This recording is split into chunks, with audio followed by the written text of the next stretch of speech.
下一世希望佢係唔好再做狗啦，希望佢下一世做一個人，仲要係一個有福報、有智慧、樣貌端莊嘅人。有啲乜嘢想同呢啲主人講？即係喪寵之痛，有啲乜嘢去講？老土啲大路嘅都係盡量喺佢生前嘅時候多啲陪佢啦。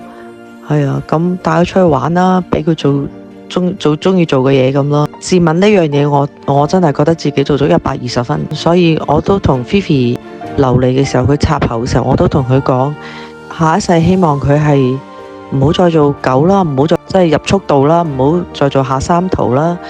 希望佢下一世做一個人，仲要係一個有福報、有智慧、樣貌端莊嘅人。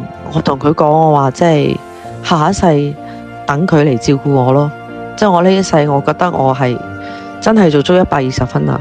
即係啊，我真係可以做嘅都做晒。我相信，即係我哋信佛教，當然相信輪迴啦。咁啊，所以我相信我哋會再相遇啦。希望我哋再相遇嘅時候，係再次係一家人啦。即係用任何身份形式都好，我哋再次係一家人啦。等阿 Fifi 姐下世嚟照顧我啦。